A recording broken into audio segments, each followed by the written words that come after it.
My fusion system, fusing 1,000 chickens at the start. Chapter 231, Mad Sven. Is it all over? Jaren stood at the Black Moon Town entrance. He watched blankly as Watson summoned the land of the dead and sealed Moriarty inside the black hole. He wiped his cold sweat. Moriarty had just morphed into a black hole when a powerful suction force came from the sky, almost dragging him into it.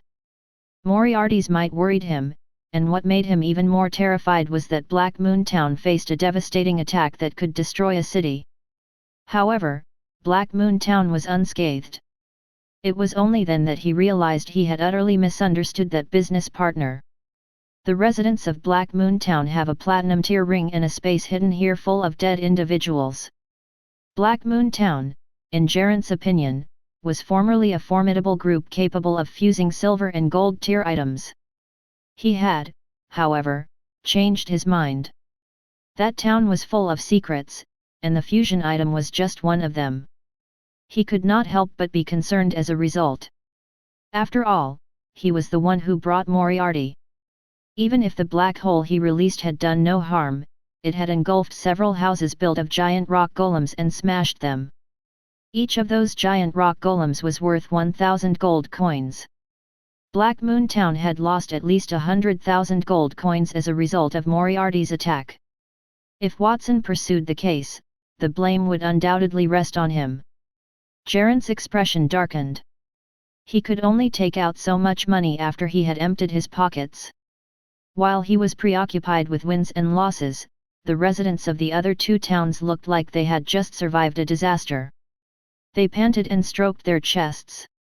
That magical beast is far too strong. It is at least platinum tier. I was surprised to see such a formidable beast near the border. However, young Master Watson of Black Moon Castle remains the most powerful. He could deal with a platinum tier magical beast.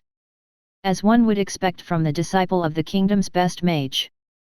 It is all because of him. We would have died if he had not been here today. They knew they were destined to perish the moment they saw Moriarty dissolve into an infinite black hole.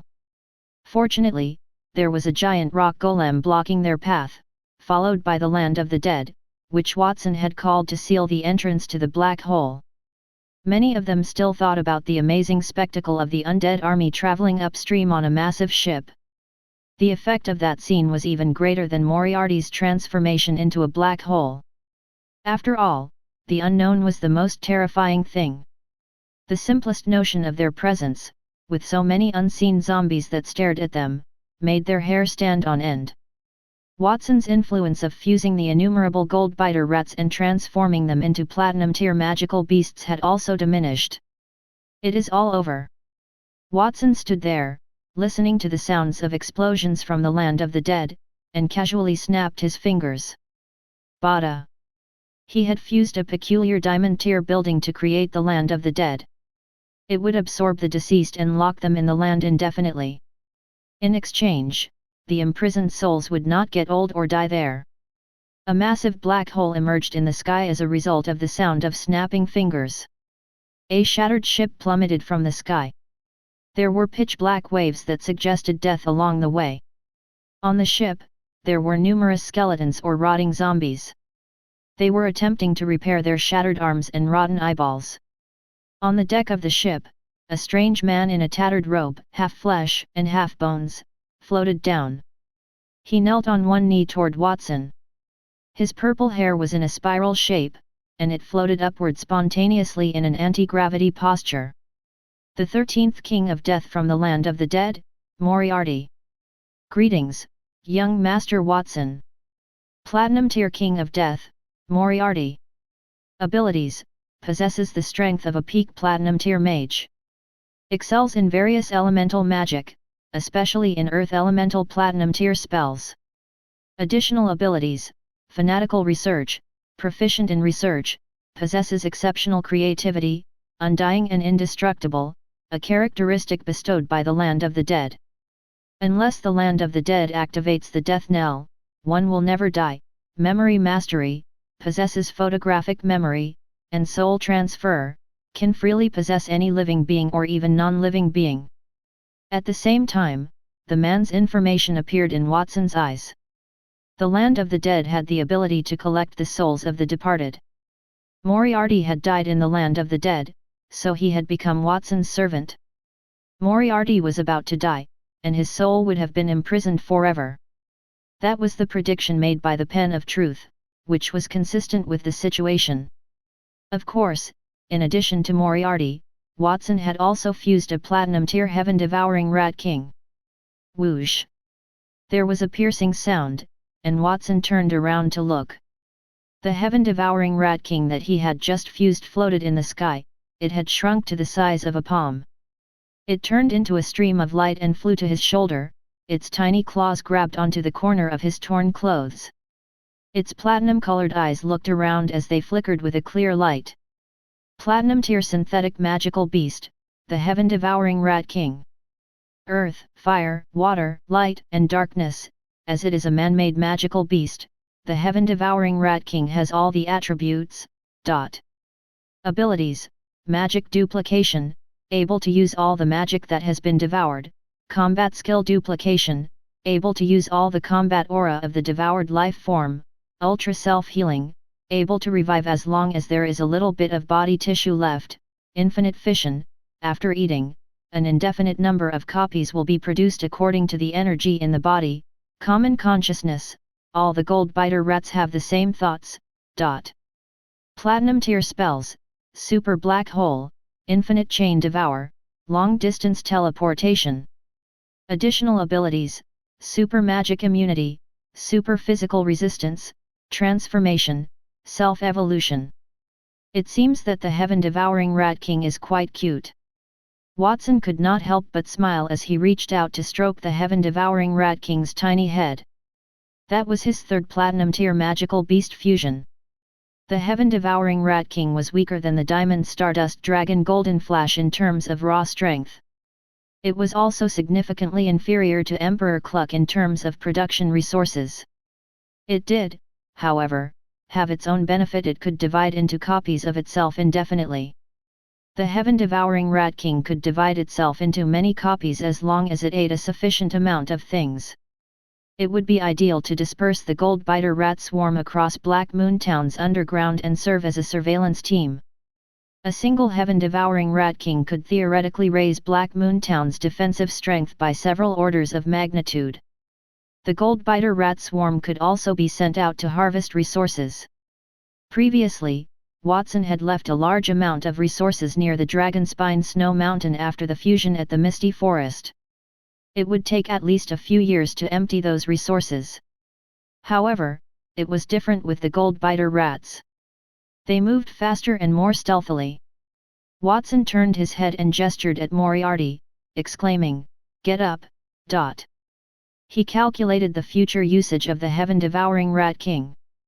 Moriarty had died in the land of the dead partially because he intended to turn him into a slave and have him work for him forever to atone for his sins, and partly because he wanted to question the man. "Moriarty, could you tell me why the king destroyed the Dragonspine Snow Mountain and released you with the dreadful gold biter rats? Do you know why?" "I might know something. The king had sent me to the border to repress the people at the border.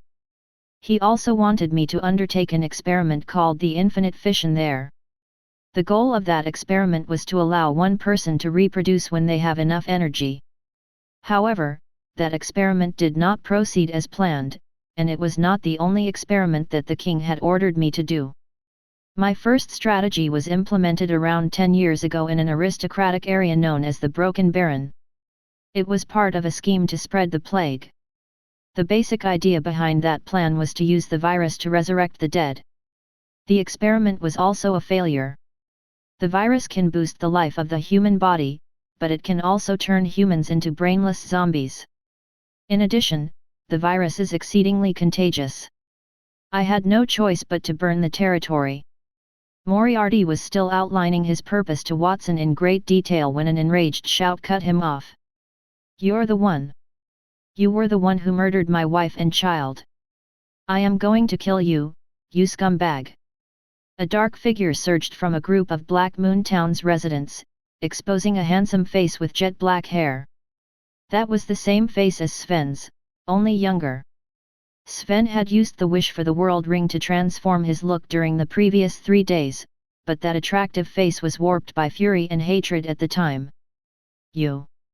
Moriarty turned around, surprised. He gazed at Sven's expression. He widened his eyes after a long time, as if he had thought of something. You. You were one of them. That is correct, it is me.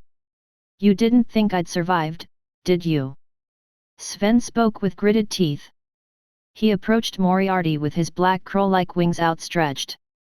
Watson had fused a significant number of Shadow of the World tree items over the past 2 days. Thousands of sun and moon diamonds dangled from them. Watson was generous enough to distribute the fruits to the first few thousand people who had joined Black Moon Castle. Aside from the refugees that arrived later, hundreds of people became gold-tier warriors.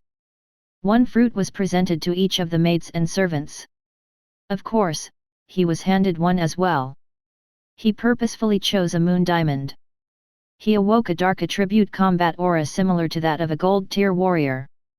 When Watson fought Moriarty, many people in the town had observed the scene, including him, because Moriarty had used the body of the heaven-devouring Rat King.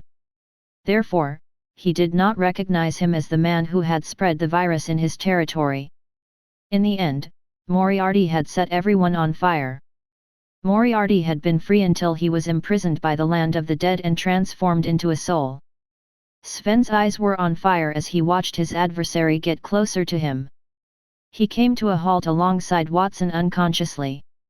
He really wanted to tear the enemy in front of him into pieces, but he realized that he could not do it. Moriarty's strength was at the peak of the platinum tier and Watson had already killed him. His enemy was right in front of him, but he could not do anything. That feeling of powerlessness almost forced him to madness. Chapter 232, Heading to the Capital. What are you doing, Sven? Young Master Watson is questioning him. Aren't you disrespecting him by rushing forward? When Alan and List, the 2 leaders of the Black Moon Knights, saw Sven had run to Watson's side, they were the first to react. Almost instantly, the 2 disappeared on the spot, transforming into blue waves and blue winds, respectively. They materialized beside Watson, their arms extended to stop Sven. Get out of my way, or don't blame me for being disrespectful to you. Sven gritted his teeth and yelled, his eyes bloodshot. He watched Alan and List run over just as he was mulling about how to kill the already dead Moriarty. As a result, he was unable to vent his anger at the 2 of them. Are you serious, Sven? When Alan and List heard that, they frowned. What kind of strength did they have? They had already reached the peak of the gold tier. Furthermore, they had grasped the concept of the elemental body, which could render their bodies elemental. The elemental body was analogous to a sphere of elementary law. They could control the elements in a specific radius surrounding their body by converting themselves into elements. They were not far off the platinum tier status to be able to do so. Sven was only a lesser gold tier warrior. How could he be so arrogant in front of them? They were about to take control of Sven when Watson's voice interrupted them. Wait, Alan and List. Sven, you said that Moriarty is your enemy. Are you sure? I am certain. When confronted with Watson's inquiry, Sven responded without hesitation. I'd recognize that man even if I were to burn him to ashes. My home was decimated 10 years ago because of him. My wife and 2 daughters, they were only a few years old.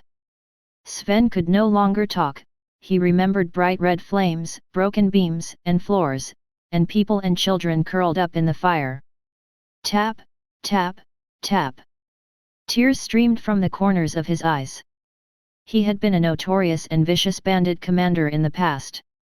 No one had ever seen him cry, but that was all he could then. My wife was a sweet and generous woman. She enjoyed helping the underprivileged. She frequently requested our cook to distribute food from our home. My 2 daughters were the most beautiful angels I have ever seen. When I read, they would lie in my arms and help me turn the pages.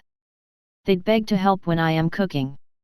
When they had nothing else to do, they enjoyed swinging in the garden. Sven's eyes lit with nostalgia, and suddenly all the hope on his face vanished, and he turned violent. They were innocent and kind. Moriarty, you are a demon without a soul. Why did you choose them to participate in the experiment? What have they done wrong? You will have to ask the king about that. I work only for him. But I already know his answer. He will probably pretend that they were chosen at random. Moriarty gazed at Sven with a serene expression on his face. Did he choose them randomly? You chose them at random. Those words reverberated in Sven's head, they nearly drove him to insanity. He charged at Moriarty like a lunatic, but Alan and List managed to stop him. They did not want Sven to go forward, they did not want him to interfere with Watson's conversation. Plus, there was a significant discrepancy in strength, and they did not wish to kill Sven. Calm down, Sven. Watson activated the strictly enforced words by waving his hand at Sven. Sven became more attentive and less angry after a gust of wind combined with chilly air blew over his face. The heaven-devouring Rat King, who stood on Watson's shoulder, squeaked and looked around curiously.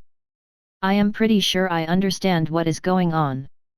Moriarty conducted experiments in your territory 10 years ago, killing a great number of people. Moriarty also destroyed the Dragonspine Snow Mountain 10 years later, and it was all part of the king's scheme. Even though I am not sure about the reasons for the king's experiments, it is clearly not a good thing. I believe you should despise the king even more. Aside from the 2 catastrophes cited by Moriarty, Watson was also aware of other disasters. The moon-eating skywolf that killed Nightingale's parents, for example, was also a magical beast created by Moriarty's research, and the Demoness Church that was formerly popular in the kingdom was wiped out. Still, traces of it were planted on the boundary. Perhaps the king had intended to create more magical beasts for the winters so that they would devour more humans. If that were the truth, then someone else must have been carrying out those tasks before Moriarty. The occurrences during the winter had been ongoing even before the man's arrival. When Watson considered it, he shuddered with terror. He was at a loss for words when it came to describing the king. According to what he knew, the other party was not a good guy. Are you kidding me, young Master Watson? Sven panted profusely. He had one goal in life, and that was vengeance. He had joined Black Moon Town to gain more authority. Moriarty was right in front of him, but Watson told him to look for the king instead. Even if he worked his entire life, he would not be able to kill the king, not with his identity. He could not do anything even if he knew the king was the mastermind. He might as well deal with Moriarty first. I will not tell you to let go of your hatred, Sven, since ordinary people prefer to do the easy thing over doing the right thing. I only have one thing to say: torture Moriarty or make him disappear, and you'll have let the king free. Are you happy with that? How can I be happy with that? But, young Master Watson, what can I do? Do you think I can kill the king? Sven's cheeks were swollen with tears. The gap between his class and the king's was too broad.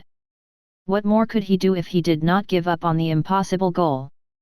No one in this world can remain unkillable forever.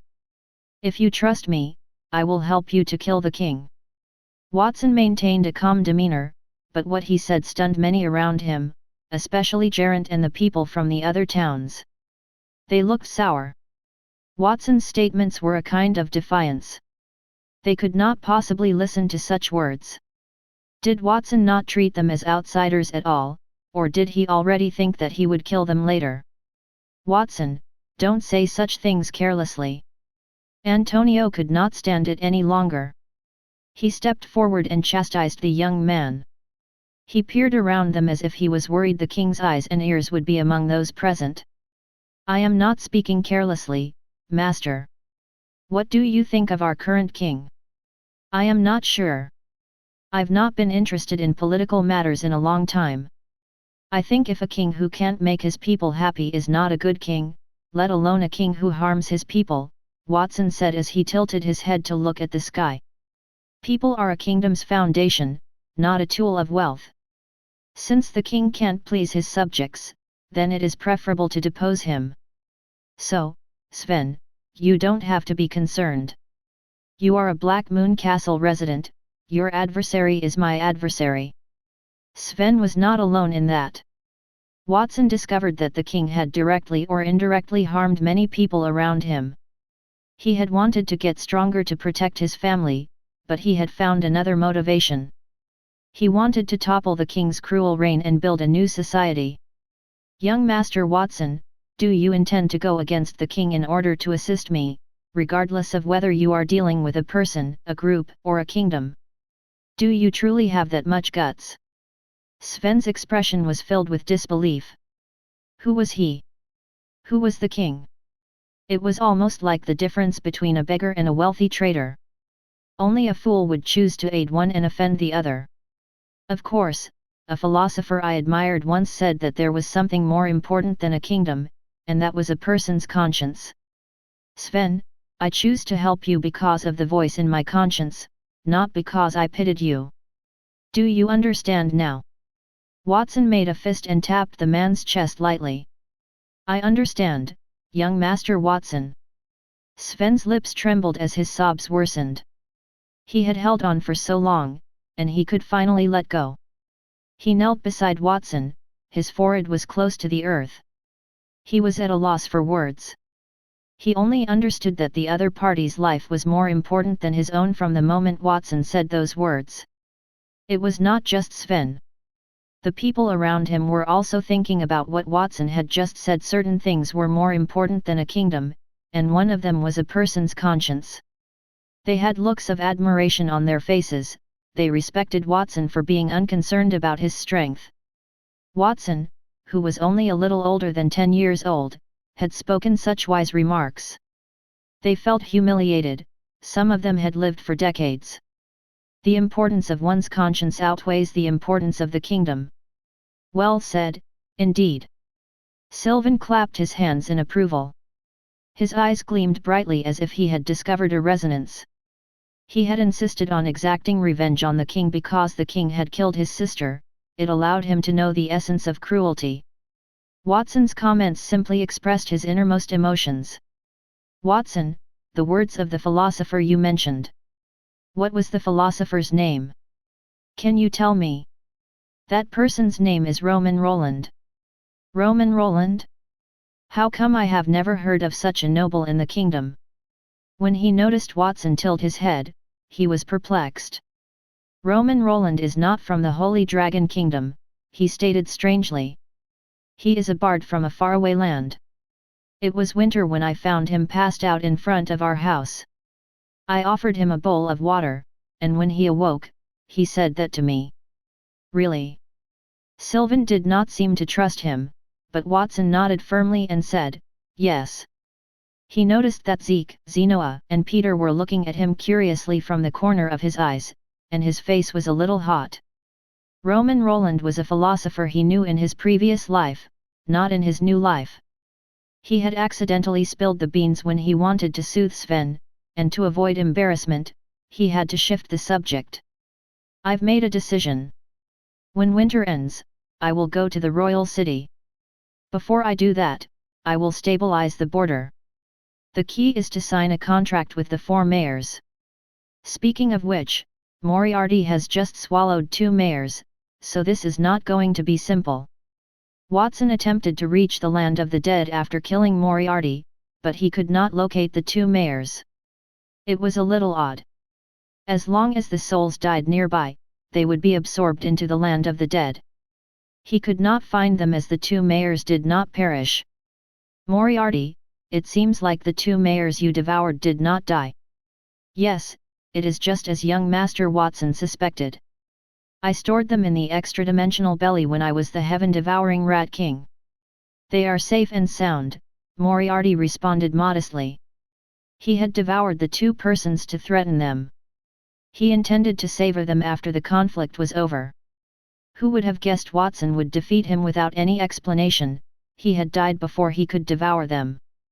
I remember their spatial coordinates. I can retrieve them immediately if you would like to see them, young Master Watson. Chapter 233, He fainted 3 times. Lupin slowly opened his eyes, a throbbing headache in his brain. A room packed with a noble's aura welcomed his eyes. He was sprawled out on a wide, comfortable, snow-white bed. The walls around him were decorated, and the faint sunshine streamed in through the 2 enormous French windows. Where am I? Lupin sprang from his bed, muttering to himself. He ached all over. The last thing he remembered was asking Watson if he were a thief. Finally, something happened, leading him to pass out from exhaustion. Lupin pushed through the entrance and found himself in a palace-shaped structure encircled by stone walls that sparkled with a platinum luster, with a staircase formed of rock that extended from the palace entrance to the ground. There were nearly hundreds of palaces outside the building he was in that reminded him of home. He paused for a bit before recalling that familiar sensation. When he first arrived in Black Moon Town, he noticed a moving wall. He knew that the wall was transformed from a lava golem. Then, he realized that it was the same as the castle. His knees nearly buckled when he realized that, and he nearly tumbled down the stairs. He flinched as he knew he was walking on a scary platinum tier summoned creature. If that palace shook, it could toss him against the wall and crush him to death. Then, he noticed the same building opposite him. André, the mayor of Fairy Town, walked out from behind closed doors. It looked like he had a headache. He was rubbing the space between his brows. André was taken aback when he saw him. Lupin, why are you here? Aren't I dead?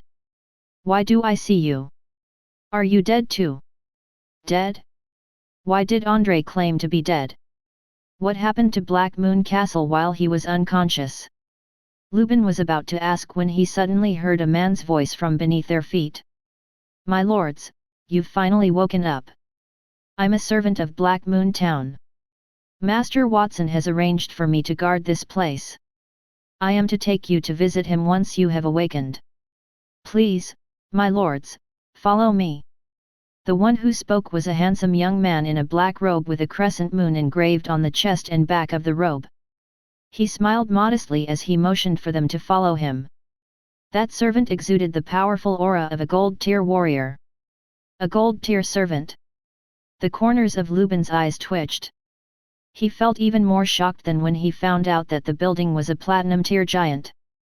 A gold-tier elite in Torch Town would be a hero in control of a territory. Even he had to be polite to such an elite. However, it seemed like that man was only a servant in Black Moon Town.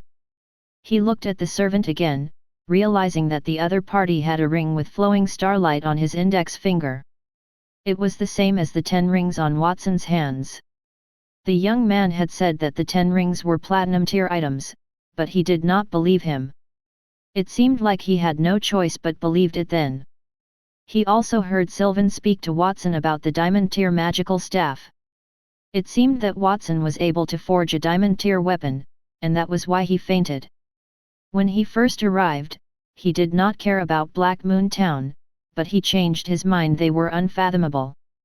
He was uncertain, and he did not want to stand on a platinum-tier giant for a long time. He could only walk down the stairs quickly and came before the servant. He forced a smile and said, I want to have a good talk with young Master Watson. Lead the way. The servant did not move even though he heard his words. Young Master Watson is waiting for you in the city in the sky, my lords. The servant pointed at the enormous floating fortress above his head. Because of the special nature of the floating city, it is impossible to go up using ordinary methods. Therefore, I will summon a mount for you. As he spoke, the servant stuffed his finger into his mouth and blew, letting out a sharp whistle. Crack, crack. They heard 2 crisp sounds before the ground where Lupin stood split open. 2 rats as tall as a man and several meters long with 6 golden wings on their backs, which looked as if they were made of gold, crawled out with a squeaking sound. They pounced at him fiercely. Demon! Demon rat! When he saw the rat, Lupin's face paled. He took 2 steps backward abruptly and fell to the ground. Even though the rat in front of him looked different from the demon rats that invaded Torch Town and had a stronger aura, he still recognized it at a glance. It was a demon rat, and it was a rather powerful gold-tier demon rat. He did not expect such a rat would also invade Black Moon Town. A silver-tier demon rat was all it took to make their town miserable. A gold-tier demon rat could possibly kill him there. The moment he fell to the ground, one of the gold-tier gold-biter rats had already run up to him. Its cold and wet nose sniffed his body. Then, it opened its mouth, revealing its long and sharp fangs. Saliva dripped down its teeth and landed on his face. "Don't eat me!" With a scream, Lubin reached out to cover his face. He did not manage to catch his breath and fainted. Ever since he entered that town, he had been overwhelmed by shock like a nightmare. "Wake up! Lord Mayor, wake up!" After an unknown amount of time, a slap finally roused Lubin. The person who slapped him was the servant from Black Moon Town. He was explaining to him helplessly. "Lord Mayor, please don't panic. This isn't a devil rat, it's the gold-biter rat. Young Master Watson destroyed the real heaven-devouring Rat King and used the fusion magic to create a new one. So, the gold-biter rat swarm is now under our control. Don't worry, they won't hurt anyone." As if to verify his words, the servant walked in front of a gold-biter rat and gently patted its head. The rat rubbed against his palm and let out a small cry. It appeared very intimate. "Killed the heaven-devouring Rat King? I want to talk to young Master Watson, but..." Andre's voice echoed. No one knew when he had arrived next to Lubin. "But I will not ride on such a rat. I am a gold-tier warrior. If I want to fly toward the sky, I can do it myself." He should have died, but he did not die. Someone must have rescued him. He had seen it when Lubin was scared unconscious by the gold-biter rat, and someone had to wake him up. It was disgraceful for a dignified mayor to be frightened by a magical beast. However, he did not show any contempt because he knew that the gold-biter rats were very dangerous. He watched the gold-tier gold-biter rat in front of him vigilantly. A hint of fear appeared in his eyes. Before he fainted, his bones had been shattered by a platinum-tier gold-biter rat. Even though he did not know whether Lord Sylvan or someone from Black Moon Town had saved him, he had already developed a fear over those rats. "I don't want to ride on that rat either. Don't you have better mounts?" Lubin also looked reluctant.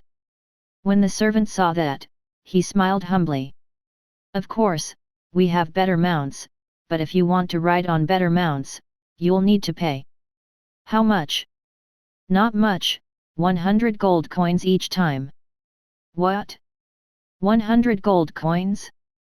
Lubin was dumbfounded. Are these mounts made of gold, or are the items on the mounts made of gold? It was only a ride, but it was so expensive. Perhaps Black Moon Town wanted to take revenge on him for pointing out the bandits, or maybe he was a sucker. The first option was more likely. Otherwise, why would he have to suffer so much fear and torture after he had awakened? "Because our mount is worth that price. If you are not satisfied, my lord, you can choose to ride on the gold-biter mouse or let me take you up." "It's free," the servant replied. "Wait a minute, let me see the mount you have prepared for me." It was clear that riding a gold-tier magical beast was free, but riding a better one would cost 100 gold coins. That aroused his curiosity. "Since you would like to see it, my lord, I can summon it." The servant smiled and whistled at the sky again. This time, the whistle sounded different. It was long and loud, and it shot straight up to the clouds. Roar! A massive hole was torn in the clouds in the sky not long after they heard the whistle. A dragon's roar exploded across the entire town. Then, a massive dragon clothed in gleaming diamond scales wrapped itself around the nebula. It was more than 200 meters long. It stretched its wings and dropped from the sky. A significantly smaller pure-blooded phoenix stood behind the massive dragon. White flames wrapped around its feathers, and ice flowers bloomed everywhere it went. The dragon and phoenix cried out in unison, and the two magical beasts danced in the thick clouds, outlining a magnificent scene. Lord Mayor, these two magical beasts are the strongest in Black Moon Town. One of them is the Diamond Star Dragon, and the other is a pure-blooded Frost Phoenix. They are magical beasts that are rarely seen in 100 years. Don't you think it will cost more than 100 gold coins to ride on a magical beast of this level? The servant turned around and asked Lubin that question. Those two magical beasts not only had the ability to guard the city, but they were also a means for Watson to make money. Watson had already served the various mayors before they arrived. If a specific mayor wanted to show up, he would beg for money to ride on those two wondrous beasts. The servant reasoned that if he performed the mission assigned to him by young Master Watson, he might be able to receive a reward. He saw Fubin fall to his knees with a plop. His face was pale as he glanced up at the sky. He asked swiftly, "Lord Mayor, what's wrong? Are you not feeling well?" Lubin remained mute. It was not so much that he was not feeling well as he lacked the strength to face the dragon's might. He felt a sense of servitude from the depths of his heart. It was a diamond-tier dragon. Even the most powerful sword saint in the kingdom could only reach the diamond tier. A formidable magical beast guarded Black Moon Town, indeed. He could not believe the platinum tier item in Watson's hands was genuine, but he also could not believe the dragon soaring above his head was a diamond tier beast. Every cell in his body trembled as a result of the relentless pressure emanating from above his head. The pressure from a high-level life form could not be feigned. It was not much to pay 100 gold pieces to ride on a heavenly beast of that rank. Most would never have the opportunity to meet, let alone ride a divine beast in their lifetime. However, he did not have enough strength to support his ride.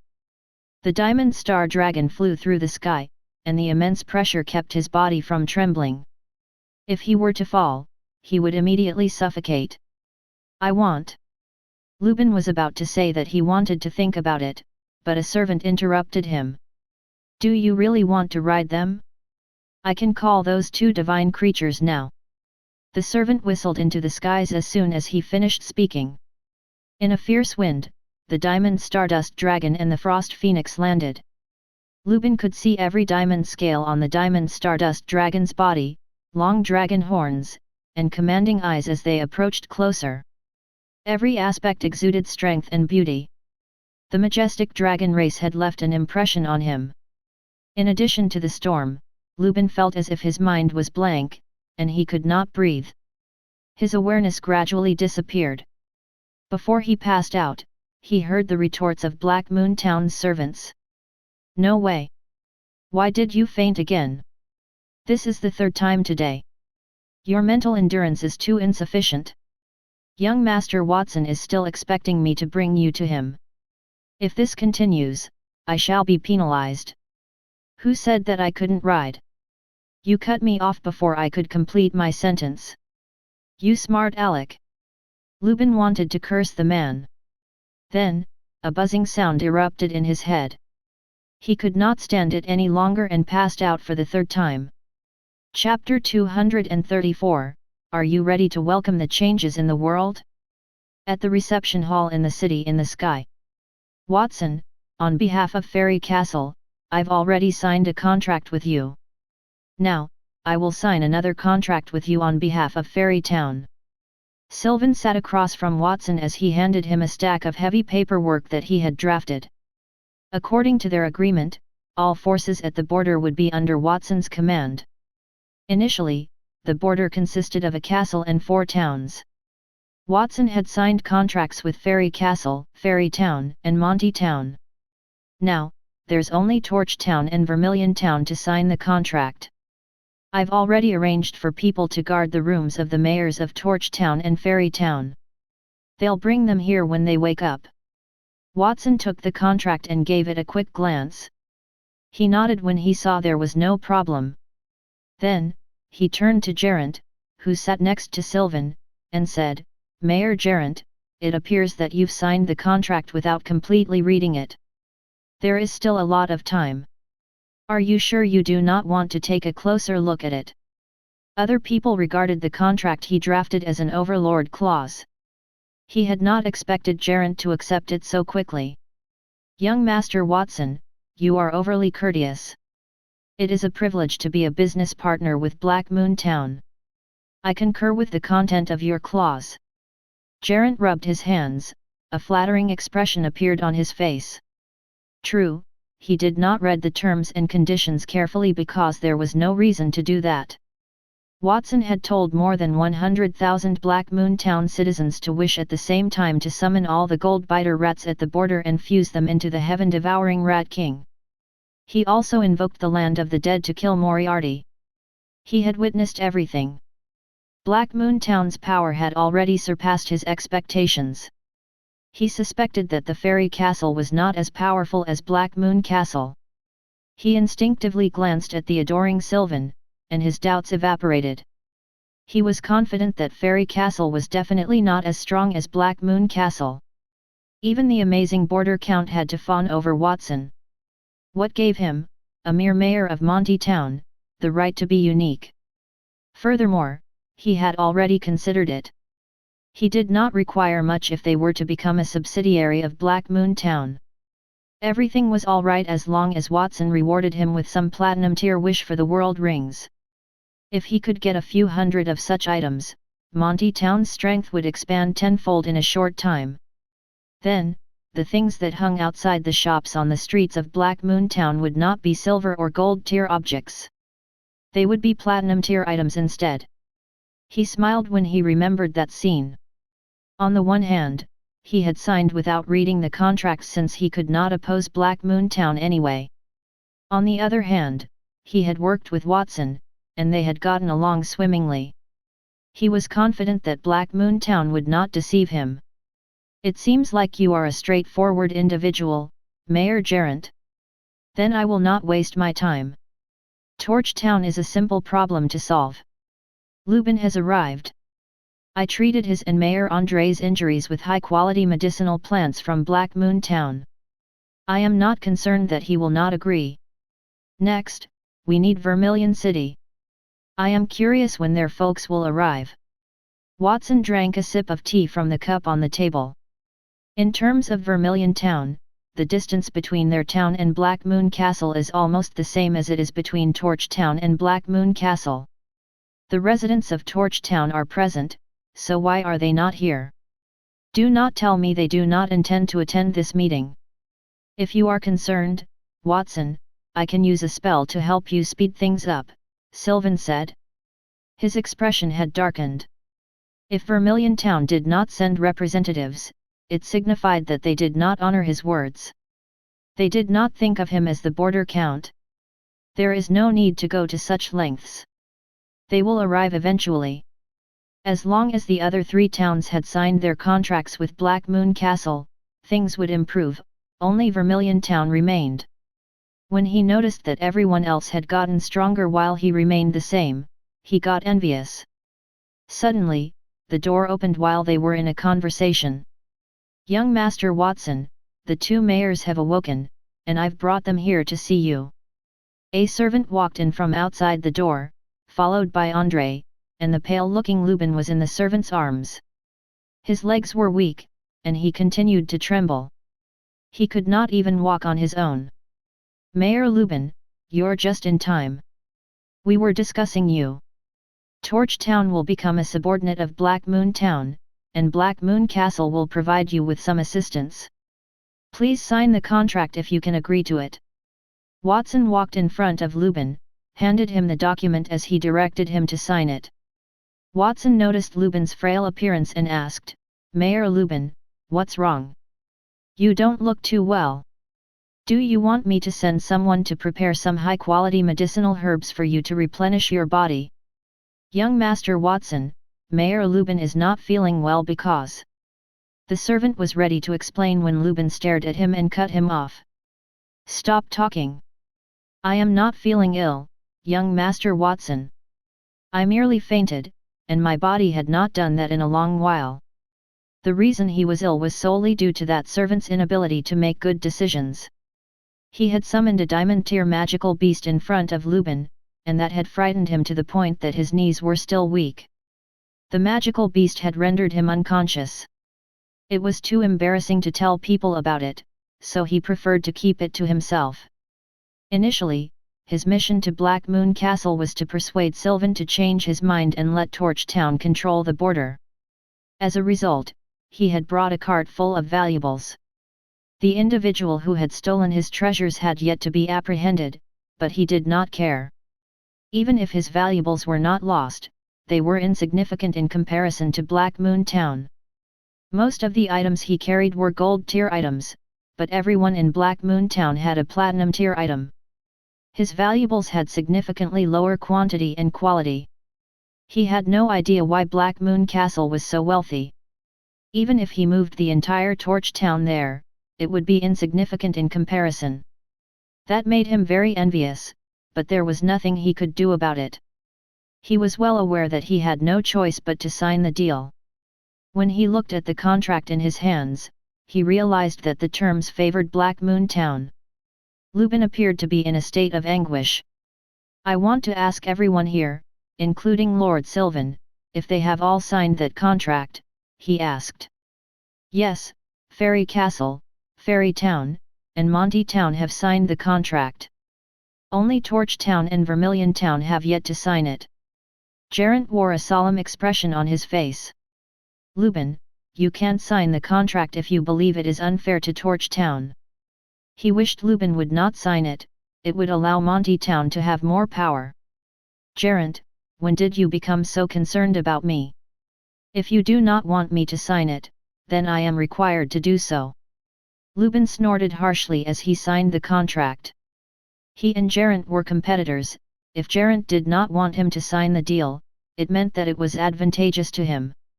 Plus, Lord Sylvan had already signed. What did he have to say if he did not sign it? Gerant displayed a sorrowful expression on his face when he realized he had failed to persuade Lubin. Even though I signed the contract, young Master Watson, the details of the contract are a little, well, I would like to ask you a question. You said that you would support Torch Town. What do you mean precisely? Lubin asked with a troubled expression. The contract was riddled with tyrannical clauses.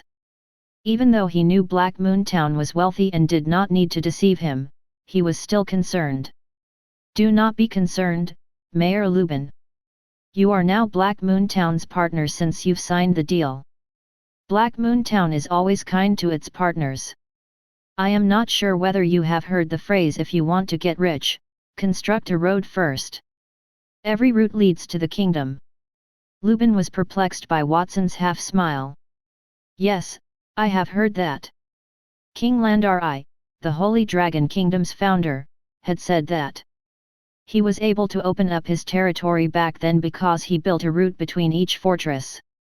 It enabled the fast transfer of resources and troops, allowing the adversary to be defeated before they could even react. That was a pivotal moment in history. The battle was dubbed the Lightning Attack and Defense War. That saying was well known across the kingdom. He did not know why Watson would ask that question. What did he mean? As he thought of something, Lubin's expression changed. It seems like you finally know what I meant to do, Mayor Lubin. Yes, the first beneficial thing I want to do for the three towns is to build a tunnel connecting them. Watson approached the door with his hands behind his back. His voice was soft, yet it shook the entire room. Mayor Lubin, you have misplaced something in Black Moon Town. I have caught the perpetrator and punished him severely. Unfortunately, there is no way to recover the items. In exchange, we will build the road from Black Moon Town to Torch Town first. A new era is on its way. I want to ask everyone here, are you ready to welcome the change in the world? Watson stretched his combat aura wings and transformed into a streak of light as soon as his voice fell. He flew out of the gate and into the sky above the city. Everyone in the hall swarmed out like bees, arriving at the outskirts of the metropolis in the sky. Many maids and servants there gazed reverently at Watson. They talked in whispers about what was to happen. It was not only them, but the Black Moon Knights and Watson's family members peered out of their chambers as well. It was a startling occurrence every time Watson performed something. At the time, no one knew about the earth-shattering actions young Master Watson would take. Watson extended his right hand toward the ground, drawing everyone's attention. "Come forth, gold-biter rats!" Boom! The ground shook, and a swarm of gold-biter rats dug into it. Each rat carried a platinum-colored ore in its jaws and bolted in the direction Watson had indicated, heading west of the town. They dashed westward with the wall as a starting point, depositing the ore in their jaws to pave a long platinum tier tunnel. The gold-biter rats carried the ores from Dragonspine Snow Mountain. While Lubin and Andrei were unconscious, Watson consoled Sven before taking Geraint and the others to the city in the sky to sign the deal. Simultaneously, he broke the newly fused heaven-devouring Rat King into numerous underlings and used a long-distance teleportation spell to reach the Dragonspine Snow Mountain.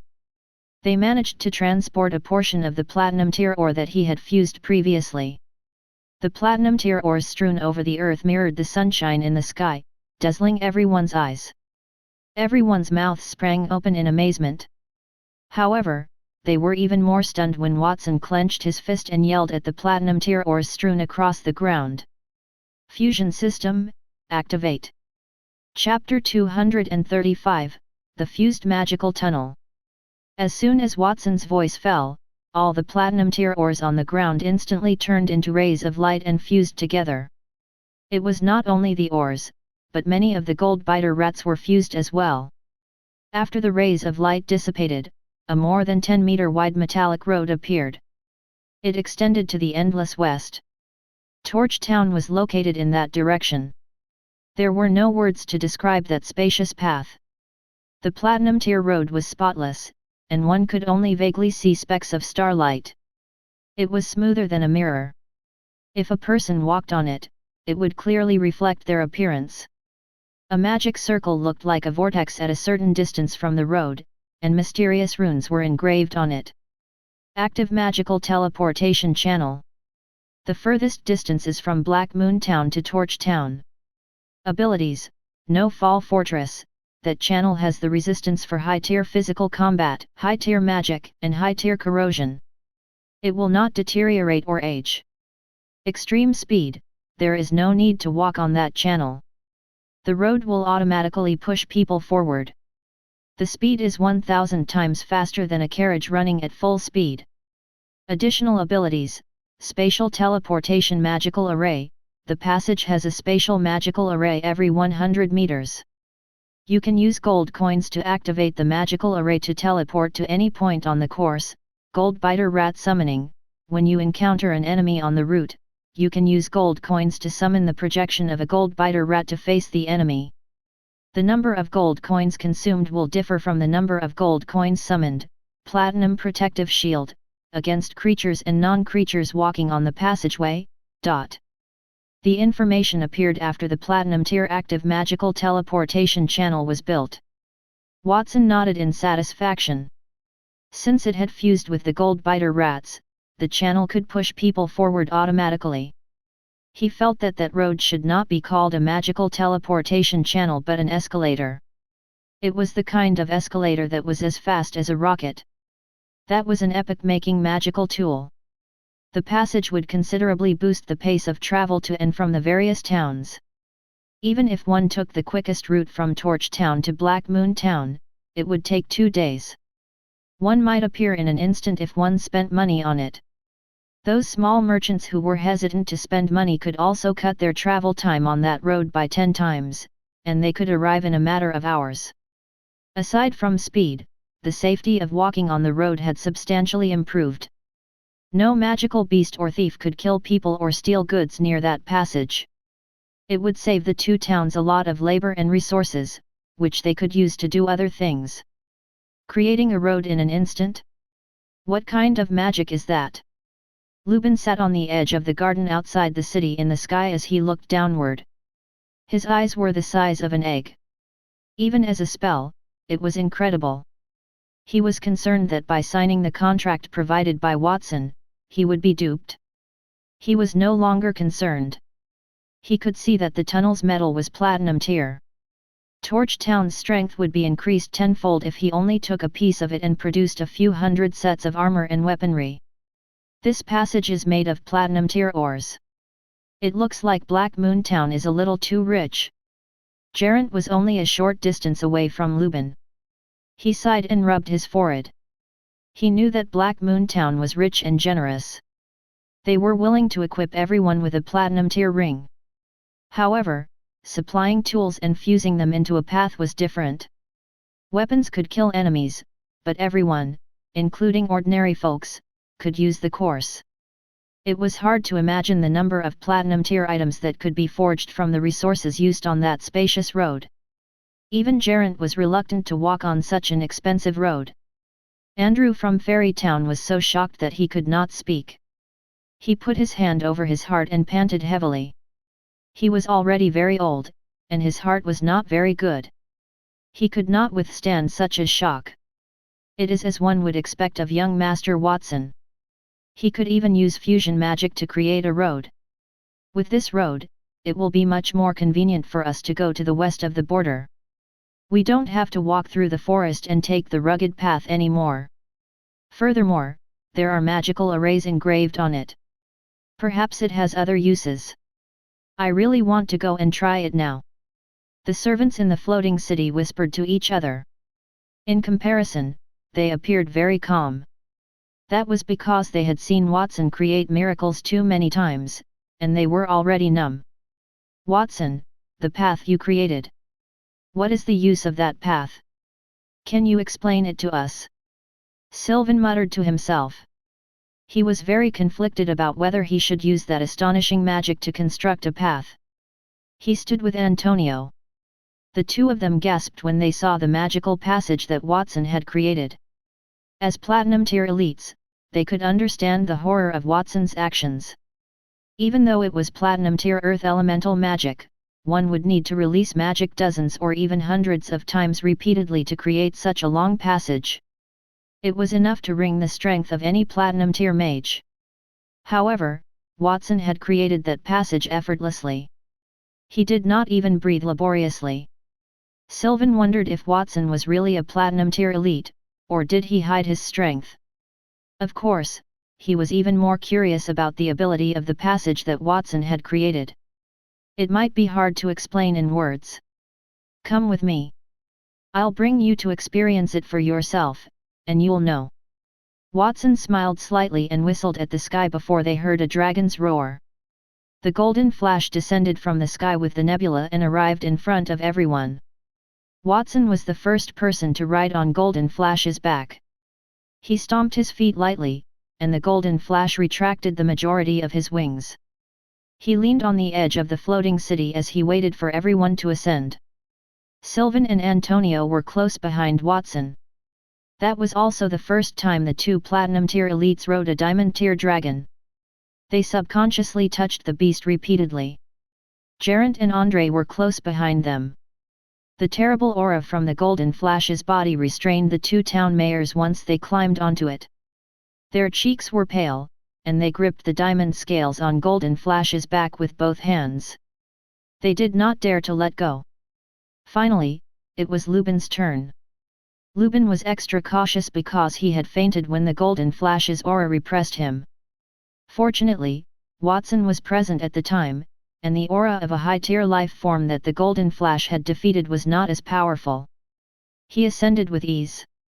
After everyone had taken their places, Watson said, "Get down."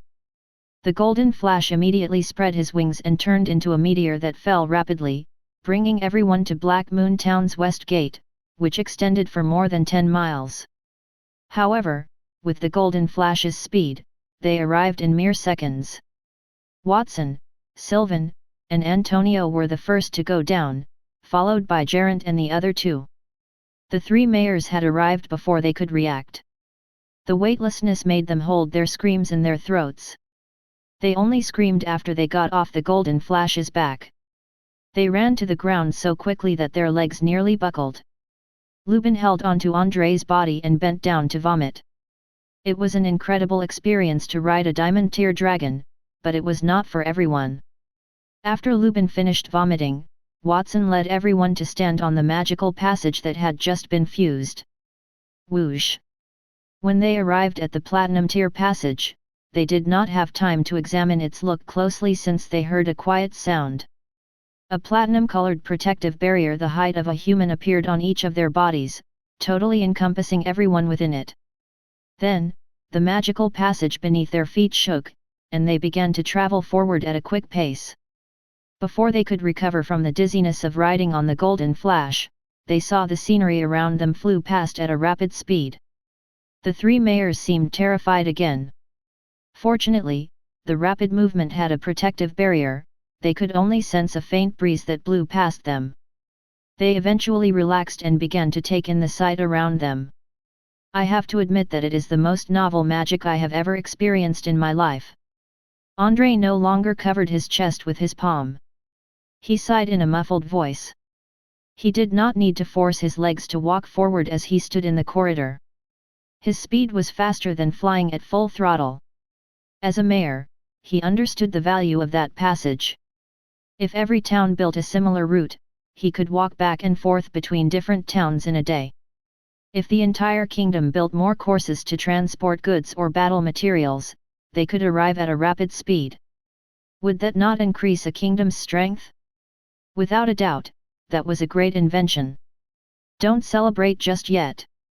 What you see now is the most basic of that passage. Next, I'll take you to experience its true power. Watson smiled at André as he controlled the passage to lead everyone toward a magical array. Then, he stopped them and stroked the wish for the world ring on his hand. I want to make a wish. I'll get 1,000 gold coins for making a wish. The price is to consume 500 gold coins in Black Moon Town. As soon as his voice fell, gold coins floated in front of him. There were exactly 1,000 of them. Without any hesitation, Watson threw them into the magical array and activated the transportation function. Swoosh! Everyone in the passage felt dizzy and subconsciously closed their eyes. When they opened their eyes again, they realized that the scenery around them had changed. They were no longer in Black Moon Town. There was a wall that was more than 10 meters high in front of them. Torches were hung everywhere in the town, and the guards on the wall looked tired as they patrolled. Torch Town. This is Torch Town. Am I home? Lubin rubbed his eyes. His mouth was wide open as he stared at the familiar town in front of him. It had taken him 2 days to arrive at Black Moon Town from Torch Town with the help of a gold-tier war chariot. However, it only took him an instant to arrive at Black Moon Town then. It was so unbelievable that he thought it was a hallucination. It was not only him, even the powerful Sylvan and Antonio could not speak at that moment. They looked at Watson as if they were looking at a monster. They had just experienced a passage that could move on its own and were so shocked that they could not speak. They were even more flabbergasted when they reached Torch Town in an instant. They were not only surprised by the spell used in that passage because they could also use teleportation magic. However, they were amazed that Watson could think of combining a teleportation spell with the path. With that magic, even a mortal without any power could travel like a great mage. That was something that had never happened in the kingdom. One could only enjoy the conveniences of life when one became stronger. That was a universally acknowledged fact. However, Watson's creation had reduced the gap between the weak and the strong. He had created something unprecedented in the kingdom. Chapter 236, Watson, I want a duel. Watson was unaware of the shock in Sylvan and Antonio's hearts. If he knew, he would probably just smile. He had been exposed to modern technology since he was a child as his soul was modern.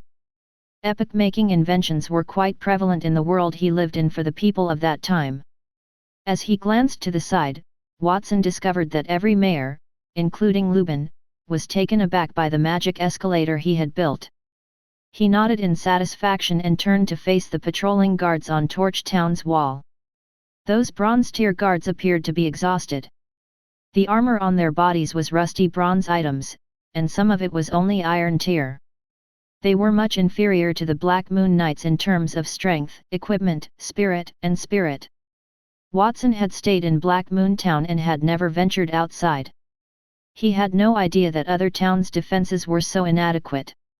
He had always believed that Black Moon Town was not strong enough, and he wished to offer everyone a wish for the world ring. He wanted the citizens in Black Moon Town to use their 3 wishes every day to duplicate some sun and moon gems. His concept was straightforward. From administrators to servants, everyone in Black Moon Town had to achieve the gold tier and become all attribute cultivators. While he was sizing up Torch Town, a few guards observed them from the corner of the wall. They noticed the platinum-colored cavernous passage beneath their feet. "Where did you come from, bandits? What are those gleaming objects on the ground? They look like roads. Who permitted you to construct a road leading to Torch Town's entrance?" A guard raised his spear and shouted at them. As soon as he finished his words, someone slapped him. An older guard beside him pulled his companion aside and looked at Lubin in the crowd in bewilderment. "Mayor Lubin, is that you?" As a veteran of the city defense department, he had seen the mayor more than once, so he could recognize him at a glance.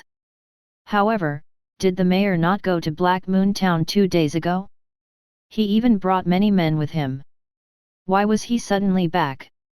Who were those people with him? Judging from their clothes, they should not be ordinary people. What do you think? Lubin tidied his garments and elevated his head 45 degrees, presenting a dignified countenance. The question posed by the soldier was really idiotic. Who else could it be if not Lubin? Of course, he understood his subordinates. Anyone would be startled to see them as they had only left about 2 days ago. If it had not been for Watson, no technology in that world could transport a person hundreds of kilometers away. It really is the mayor. The mayor is back. Quickly. Open the gate. As the guards called out, the entire Torch Town quickly boiled with excitement. In less than 10 minutes, a team of 200 cavalrymen put down the sling of the city gate. They rode out of the town on horses with torches held high. A valiant female knight led the way, and she was in fiery red armor. She exuded the aura of a gold-tier warrior. When she came to Lubin's side, she dismounted from her horse and kneeled on one knee respectfully. Her short, dark red hair swayed in the wind. The leader of the Torch Knights, Elvira, pays her respects to the mayor. Get up! Lubin waved his hand. When he left Torch Town, he had numerous silver-tier warriors accompany him. However, he had left a few of them behind due to his concerns about the demon rats or the gold-biter rats. Elvira was one of them. As Torch Town's famous gold-tier expert, Elvira was equivalent to an army. After Elvira stood up, she nodded at Lubin. Then, she looked at the few people beside Lubin. One was a handsome young man with purple hair. He had pointy ears, which was one of the characteristics of an elf, and he looked vaguely familiar. Another attractive man with soft platinum hair stood beside the purple-haired young man. Finally, an old man and a young man with gorgeous clothes stood behind them. Those 4 people were insignificant. The most important person was the young man in the middle of them. He appeared to be about 10 years old. The 4 people's positions seemed to be defending the young man in the center. He seemed to be the leader of the group, and Elvira wondered about his name. As the leader of Torchlight Town's Knights, the Torch Knights, Elvira was already a gold-tier warrior before the age of 30. Everyone in Torch Town hailed her as a rare genius in 100 years. However, when she saw the few people in front of her, she could not guess their strength. Other than the slightly younger man, who was obviously not as strong as her, the rest of them exuded an unfathomable aura. Elvira, let me introduce you. These people are important figures from the border. That is Lord Sylvan, the border count, and the person next to him is the kingdom's greatest mage, Master Antonio. As for the remaining 2 people, one is the mayor of Fairy Town, and the other is the youngest young master of Black Moon Castle. Lubin pointed at the people next to him and made a series of introductions. He skipped Gerant on purpose. Gerant did not mind that and introduced himself. I've long heard of Miss Elvira from Torch Town. Your gold-tier warrior reputation precedes you. Your strength is not only outstanding, but you are beautiful as well. It's really unfair for a talent like you to stay in Torch Town. I wonder if you'll be interested in working in my town? Oh, I almost forgot to introduce myself. My name is Gerant. I'm the mayor of Monty Town. Despite the fact that the four border towns were about equal in strength, the situation in each town was unique. Fairy Town, for example, was powerful because it was linked to the border count. Monty Town was a believer in liberty. As a result, the mercenary groups and the Mage Guild were the most powerful forces in Monty Town, rather than the force from the kingdom. Torch Town was a little different. Torch Town's distinct culture contributed to the town's high level of cohesion.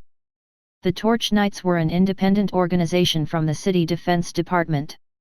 Everyone was thrilled to be a member of the Torch Knights, and the town's youth idolized Elvira. She was supposed to have been born into a commoner's family. The Campbell family appreciated her because of her exceptional talent, and she was then made an external member of the family. The Campbell family rewarded Lubin as a result of his recommendation. The Campbell family and the Ptolemy family, Gerant's family, had always had a strained relationship. Gerant had been attempting to poach Elvira for quite some time. That was why he had said what he had just said. The border count and the kingdom's greatest mage, as well as the two mayors. Elvira took a deep breath as Gerant calculated in his head. According to Mayor Lubin, those in front of him represented 80% of the border's upper echelons, as well as the kingdom's mages. Even folks on the border knew Antonio's status as the astrologer. Why were so many important people assembled on the outskirts of Torch Town? She was pondering that when she noticed Lubin walking to the side of the youngest youth among them. Young Master Watson, thank you for prioritizing the development of the passage from Black Moon Town to Torch Town, he said graciously. I would like to extend my gratitude to you on behalf of everyone in Torch Town. We will support all of Black Moon Town's arrangements. Also, young Master Watson, what are your thoughts after seeing Torch Town? I will just say what I think. First and foremost, Torch Town's facilities are deplorable. Second, the soldiers are not strong enough, and their equipment is inadequate. I can help you with that since I've decided to aid you. I plan to restore Torch Town as a whole. When confronted with the question, Watson responded appropriately. Praise to the kingdom, and praise to Black Moon Castle. We will have to trouble young Master Watson with the arrangements for that then. Since we now have a route to Black Moon Town, perhaps you can stay here for a while, young Master Watson. Maybe for 10 days to half a month, you can transform the town in this period. Lubin did not feel the least bit disappointed after he was mocked. Instead, he had a giddy expression on his face. Torch Town was in shambles when compared to the magnificent Black Moon Town. Furthermore, Watson had just waved his hand and somehow built a pathway. Torch Town would prosper if Watson could help transform it. He could hardly wait for Watson to insult Torch Town a little more.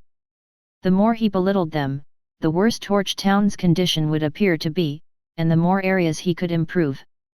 Do you have the audacity to say such things, Lubin? Gerant and André, who stood nearby, curled their lips. What would happen to Monty Town and Fairy Town if Watson stayed in Torch Town? Lubin had vehemently accused Watson of stealing not too long ago. He had appeared to be uninterested in Black Moon Town then. However, it seemed like he had changed his mind, he was suddenly uninterested in the missing wealth. His expression shifted far too rapidly. Gerant was considerably more furious than André. He was the one who had made friends with Watson and agreed to become Black Moon Town's ally.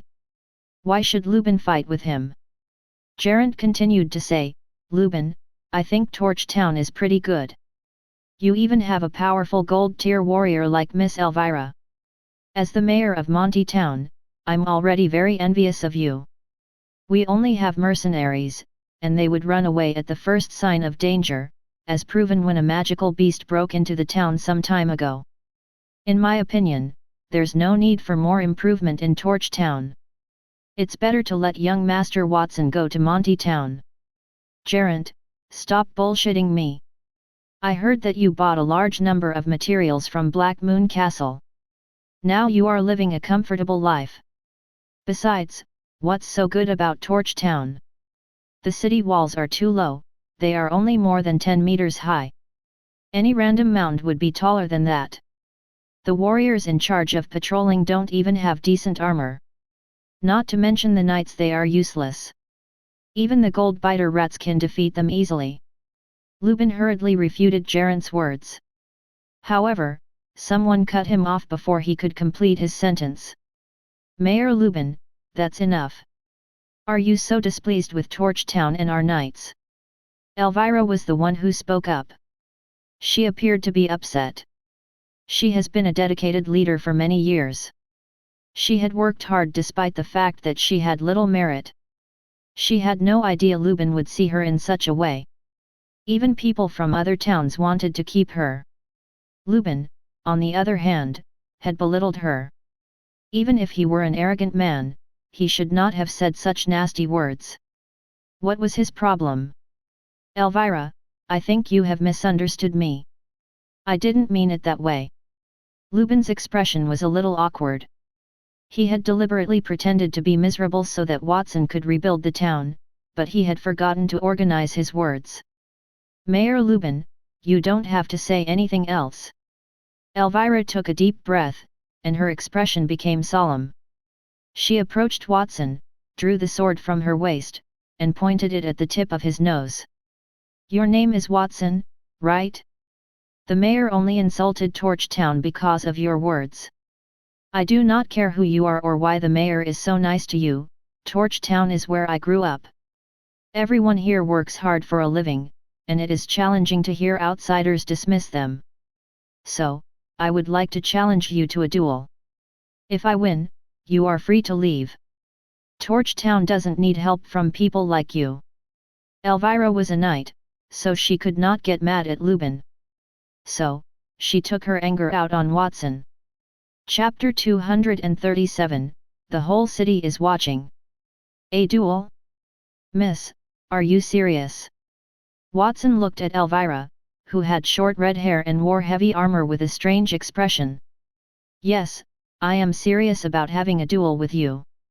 Even though you are a child and I should not be bullying you as a knight, it is related to Torch Town's glory. Please forgive me for refusing to back down. Elvira raised her arm, holding the blade directed at Watson's nose. People around her became silent when they heard her comments, including Sylvan and Antonio, who gazed at her with sympathy and admiration. Sylvan, in particular. He had faced Watson once before on Dragonspine Snow Mountain, but he had lost. Watson was merely a gold tier warrior and mage at the time, but he had entered the platinum tier since then. Even he had no idea how powerful Watson had become. Lubin also reacted. He stepped in front of Elvira and pulled the sword in her hand. With a stern expression on his face, he chastised her. What are you doing, Elvira?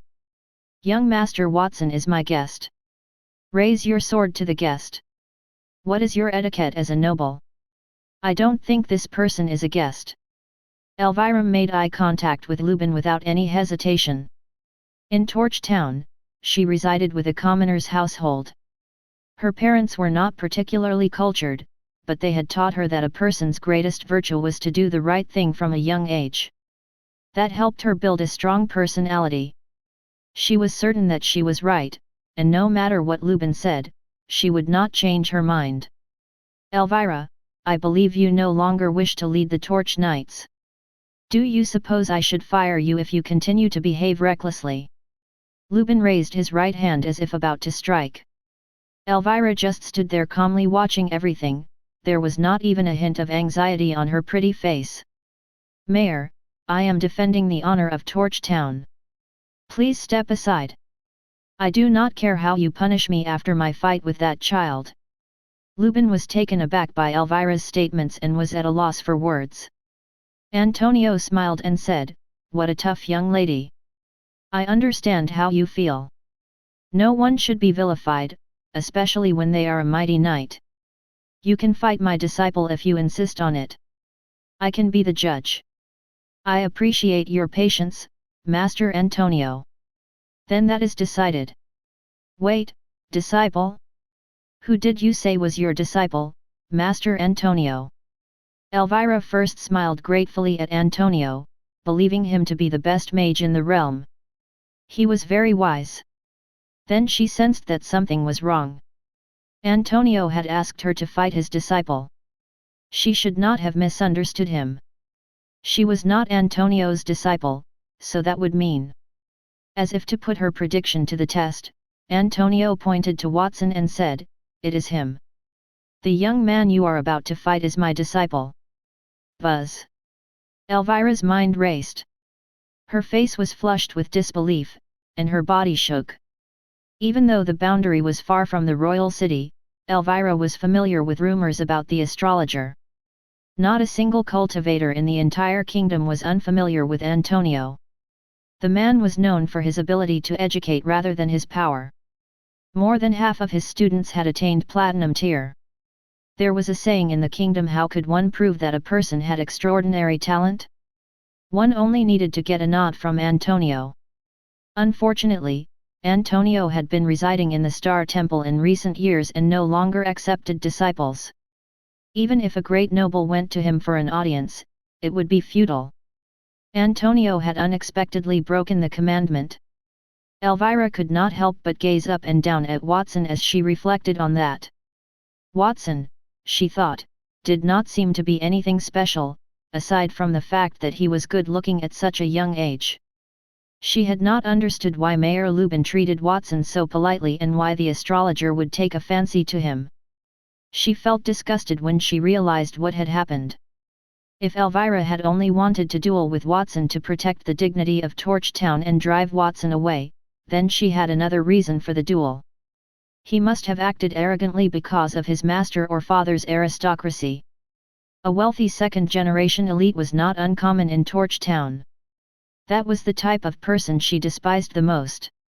He had mentioned Torch Town casually and took advantage of the fact that his master was Antonio. Watson, in her opinion, was such a person. "Miss, it seems that you are very hostile toward me. If it is because of what I just said, then I have to apologize. I don't mean to belittle Torch Town." Watson looked helpless as he shrugged. "I'm just telling the truth. And you have spoken to them. What's the difference between apologizing after saying it and admitting guilt after killing someone? Then what do you want?" Torch Town has a place for duels. Follow me." Elvira concluded her speech and turned to enter Torch Town. It would have been great if Watson had not explained, but she became even more enraged after he did. What did he mean when he said he was telling the truth? It was acceptable if Watson had purposefully dismissed Torch Town. After all, it was not the whole truth. If Watson said he was telling the truth, would that not imply Torch Town was not good enough? That made Elvira, born and raised in Torch Town, believe that the town was not all that bad, so she decided. She would undoubtedly teach Watson a valuable lesson about suppressing his arrogance later. Watson had no choice but to follow Elvira as she walked into town. "It is entirely my fault, Master Antonio, for not educating my subordinates well. I have failed in my duties as the mayor of Torch Town." Lubin's face was sorrowful as he watched the two walk away. Elvira was a stubborn lady, but he did not anticipate her to be that headstrong. It would be fine if Watson were to win. However, if he lost, would Black Moon Town not look bad? What if he was injured again? Lubin would never dare to imagine such a scene. It was not easy for him to be given the opportunity to help Torch Town flourish, but Elvira had spoiled it. He truly wanted to grab Elvira's ear and chastised her if they did not have those notable guests. "Do not blame yourself, Mayor Lubin. The duel can help to improve their connection and reduce tension. I have not been to Torch Town in a long time. Just think of it as a soothing experience. Lubin, go make the necessary arrangements. We can't be hasty because the duel concerns Black Moon Town and my teacher, Antonio. It is preferable if everyone in Torch Town sees it," Sylvan remarked gently. His concept was simple. Watson would surely win that duel. It was preferable to let the entire Torch Town see it and publicize Black Moon Town's might. It would make it easier for the residents of Torch Town to accept the matter of becoming an affiliated town and benefit from the circumstance. He was confident that Watson would be grateful to him as well. Lubin was upset. It was great to let Elvira fight Watson, but the entire city had to witness it. It was easy to imagine how disappointed the citizens of Torch Town would be if they lost. It would be even worse if they won. Black Moon Town would not be in a good mood, so it would not be easy for him whether he was to win or lose. Furthermore, Geraint had been gloatingly chuckling at the side since the beginning. He commented on Torch Town's greatness and how they had the talent to compete with young Master Watson. He even said that it would not have happened in Monty Town and how he was envious of Torch Town. He was irritated because those words were meant to ridicule him. Chapter 238, Betting with 1,000,000 gold coins. Sigh. So be it, I suppose. It just so happens that I have not had a real battle with anyone since I advanced to Platinum tier. All I can hope for is that it will be over soon. I will be able to improve the town after the duel ends. After Torch Town, there are still many spots where I need to create roads. They had been in Torch Town for about an hour. Watson and Elvira would simply have to decide who would win secretly, according to Watson's plan. Finally, Lubin used the magical loudspeaker equipment in the city hall. He declared to the entire community that the elites of Black Moon Town would face Elvira on the round arena in an hour. That news shook the entire community to its core. Elvira held a high position in Torch Town, not to mention how much everyone adored her. At least 90% of the population loved her. When they heard that the duel involved Elvira, people ran toward the arena, many shops were even closed. Watson groaned and looked around at the bustling setting. He opted to go for a solitary walk around Torch Town as it was not time for the duel yet. He would be able to renovate the town more readily if he knew the specifics of the area. Torch Town's structures were clearly not as strong as those in Black Moon Town. Outside the dwellings, the rocks were all iron tier. Some of the houses were composed of mud and wood and were flimsy. The rat teeth marks on the house walls were confirmation of that. Watson learned that a swarm of gold-biter rats had invaded Torch Town. Those walls were as innocuous as tofu in front of those rats. The only peculiar thing was that, regardless of the type of the house, torches were strung under the eaves to guarantee that there was enough light at night. The design was brilliant. Many of the people who had left their apartments grabbed a torch from beneath the eaves. They transported it to the arena after lighting it. That appeared to be their method of showing their support. After looking at the buildings beside him, Watson looked up and looked into the distance. Watson gazed up and into the distance after staring at the buildings beside him. Torch Town's structures were vulnerable.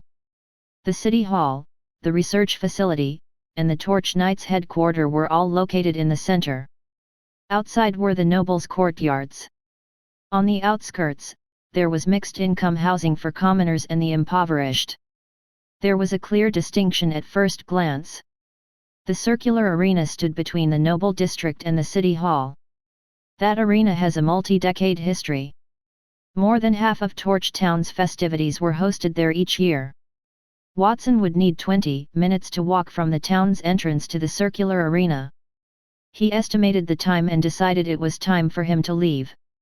The closer he was to the circular arena, the more people he saw.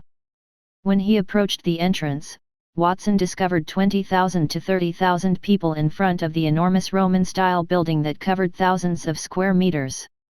That was the first time he saw so many people outside of Black Moon Town. That was not all of them. There were still people on the way there. Have you heard? Our commander is going to duel with someone. I wonder who the opponent is. How could he be qualified to fight with the commander? A young girl dressed like a knight leaned against the wall of the circular arena. She was holding a long sword and had an enthusiastic expression on her face. Who cares? He is no match for our commander.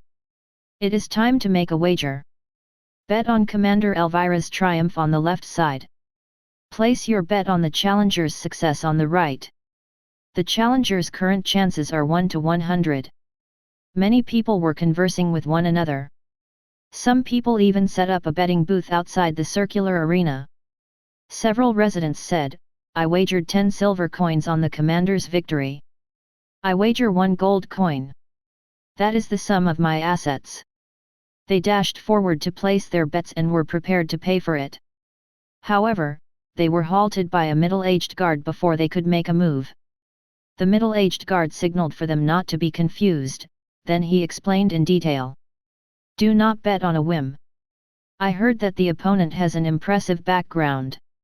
He is Black Moon Town's young master. Do you know where Black Moon Town is?" "Black Moon Town?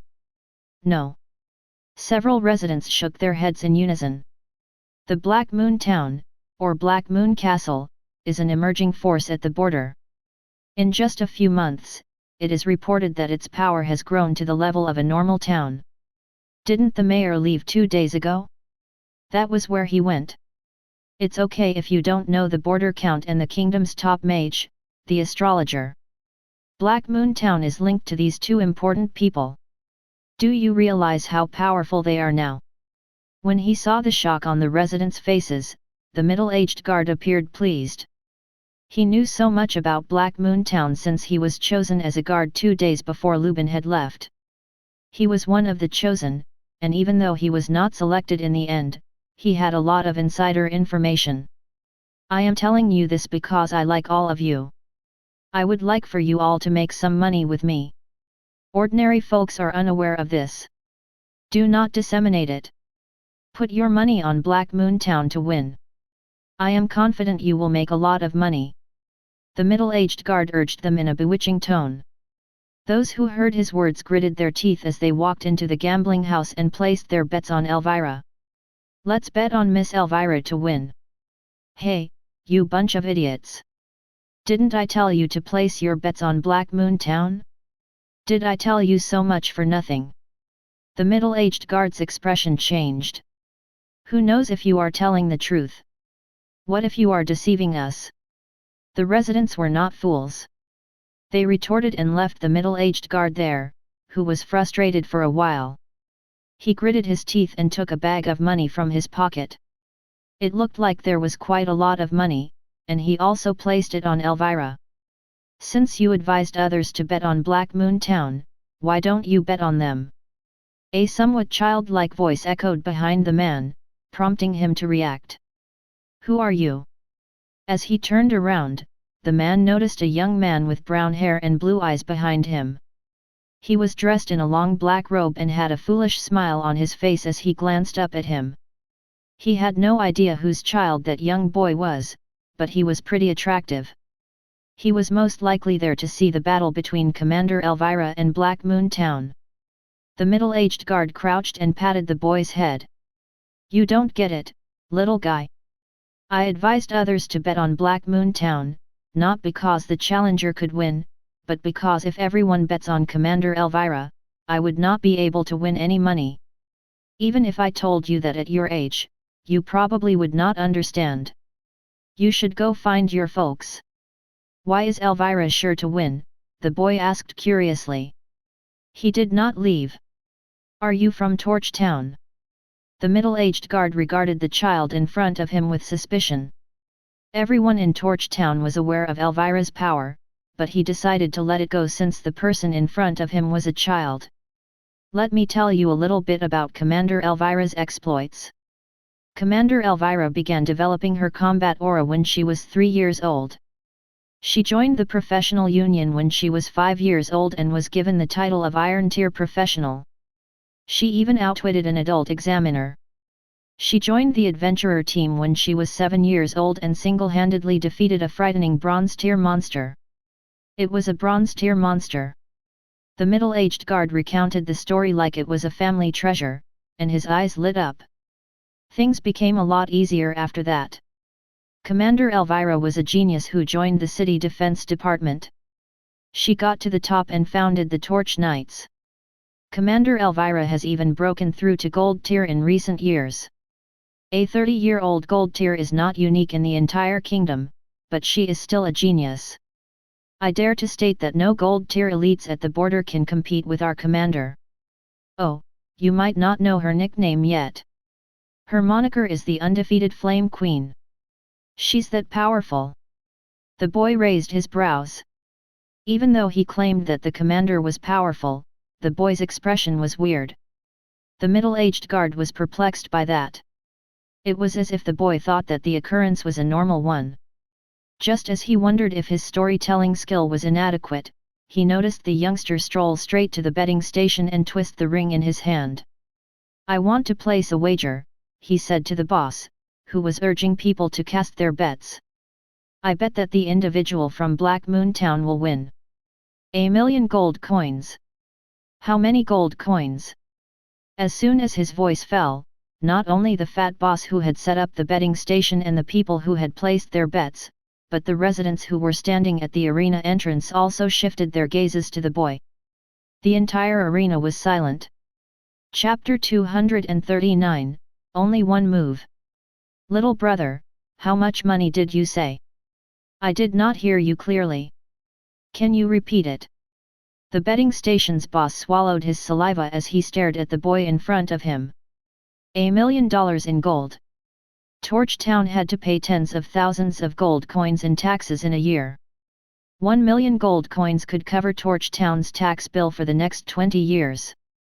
Even he, who managed a gambling den, had never seen such a large sum of money. The highest amount of money in a game was only a few thousand gold coins. He suspected that the teenager had duped him or that he had misheard. The youth must have meant 100 gold coins, not 1,000,000. "I said I wanted to bet 1,000,000 gold coins." "What's the matter?" the boy said again. He did mean 1,000,000 gold coins. The betting station owner felt suffocated, followed by a wave of anger. He could confirm that he had been fooled. The entire Torch Town might not even be able to take out so many gold coins even if they emptied their pockets. Furthermore, the youth in front of him did not look like he had any money with him. "Men, get rid of that little brat. Don't let him stand here and talk nonsense to affect my business." Two bodyguards appeared from behind the owner. They approached the boy and reached out to grab him. Those two bodyguards were bronze tier warriors. Before their powerful palms could touch the young man's body, they were bounced off by an invisible force. They took 2 steps back and sat on the ground, revealing an incredulous expression. As bronze tier warriors, they were considered to be above average in Torch Town. However, they were no match for the young man in front of them. That young man was at least a silver tier elite, but he only looked a little over 10 years old. Such talent was too shocking. "Boss, I placed my bet sincerely, but you sent your men to attack me. Do you think that 1,000,000 gold coins are too much? Since that's the case, I'll bet less then. What about 100,000 gold coins?" The young man revealed a bit of combat aura in his body. After he defeated the 2 strong men, the youth calmly flicked the dust off his body. "Well, if you can show us the 10,000 gold coins, then you're good," the boss sneered. He had already confirmed that the youth was there to cause trouble. Otherwise, why would he injure his subordinates and bet on Black Moon Town to win? Who did not know that Commander Elvira would definitely win the duel? He debated whether to summon the guards and chase that lad away when he noticed him twisting a ring on his finger. He chanted with conviction, "I want to make a wish. I make 1,000,000 gold coins. The price is to consume 500,000 gold coins worth of resources in Black Moon Town."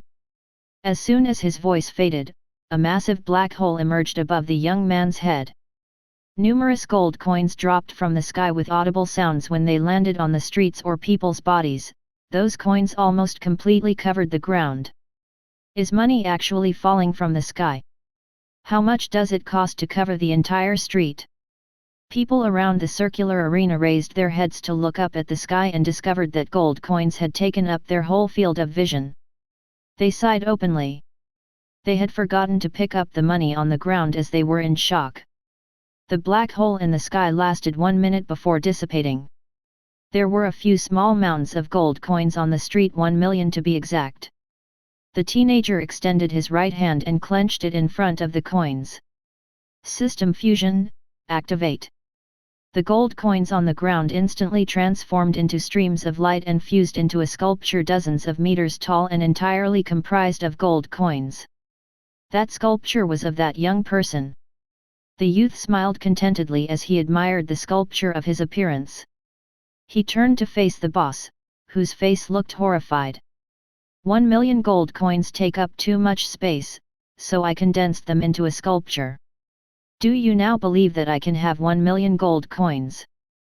Who are you? It had only been a few minutes from the first rage of being duped, to the shock of discovering Watson's strength, to his state of panic. It was a rush of emotions, and he felt a little disoriented. It was no surprise. Anyone who witnessed a young person who could wave 1 million gold coins from the sky and instantaneously condensed them into a sculpture would suspect that they were in a dream. Are you asking me? The adolescent lifted his hand and pointed to himself. Oh, I nearly forgot to introduce myself. My name is Watson, and I am the person from Black Moon Town who will duel with Elvira later. When Watson finished speaking, the entire room fell silent again. Commander Elvira was about to engage in a duel with a young child. Her opponent should at least be at the gold tier. Was the boy a gold tier elite rather than a silver tier 1? The residents of Torch Town had always viewed Elvira as their pride and had shared the legend of how she became a gold tier warrior before she was 30 years old. The appearance of the adolescent in front of them, however, had broken their pride. Furthermore, the youth had made a golden sculpture. Some people began to wonder if Elvira would be able to win the duel. I heard you making noises from 2 streets away, Watson. What are you up to? A stern lady's voice could be heard on the other side of the street. Elvira approached slowly, accompanied by a couple of torch knights in red armor. Several knights raised their heads in amazement to gaze at the golden sculpture. Elvira's expression was critical. Commander Elvira, you have arrived. Everyone in the room nodded when they saw Elvira. Some of them even bowed politely. You will know when you see it, Miss Elvira. I am betting on myself. Right now, my chances of winning are 1 in 100. So, I bet 1 million gold coins on myself. Torch Town will have to pay me 100 million gold coins if I win. Would you like to join the bet? I'm not interested. Elvira sniffed bitterly in response to Watson's question. She was an upright knight who had always despised gambling. She would have arrested everyone who put up the gambling dens if not for the approaching duel. Her gaze was drawn to the sculpture Watson had fused as she looked around. Even though I'm not interested, if I win, that sculpture will become a permanent fixture in our Torch Town. Watson's creation of such a tall golden sculpture astounded Elvira as well. She had no idea Watson was so wealthy. The standard of living in Torch Town would rise several notches if she had that sculpture. She was considerably calmer than the rest because she knew Watson was Antonio's pupil. The wealth might have been Antonio's. Of course, if Miss Elvira wins, I will not only deliver the sculpture, but I will also leave Torch Town. But what if you lose, Miss Elvira? Watson inquired, a pleasant expression on his face. If I lose, I will take off my clothes and run around the arena. Let's cut the crap and start the duel. Elvira walked right to the round arena after she said that. She could not wait to get rid of Watson. She had only casually mentioned the punishment, so she did not expect to lose. Watson shrugged and followed Elvira into the arena. Time flew by, and almost 20 minutes had passed. Watson and Elvira were more than 10 meters apart on the rocky platform. Rows of seats were arranged in a round pattern around them. People were filling the seats as they yelled at the top of their lungs. Defeat that arrogant brat, Captain Elvira. He dares to make a sculpture of himself. He is clearly looking down on us. The commander will triumph. Almost no one was cheering for Watson. The heated gazes of the residents were all focused on Elvira. They looked out from the seats in the arena and saw the towering sculpture of Watson outside. That made everyone in Torch Town feel unhappy. The battle had yet to begin, but their opponent had already built a giant sculpture outside. Did they think that they would definitely win? Elvira was glancing at the sculpture outside the arena as well. She reasoned that if she were to defeat Watson, she would not only have to leave the gold sculpture there, but she would also have to ask someone to change the sculpture's appearance to hers. Lubin led Antonio, Sylvan, Andrei, and Gerant into the arena while she was thinking about it. They made their way to the front of the viewing platform. Lubin was holding a magical box that could be used to magnify sound. He used the box's winding pipes to speak loudly. I am Lubin. First and foremost, I would like to thank everyone for coming to see the duel between Black Moon Town's youngest young master and the head of the Torch Knights. According to the rules of the duel, one party must admit defeat or forfeit the ability to fight.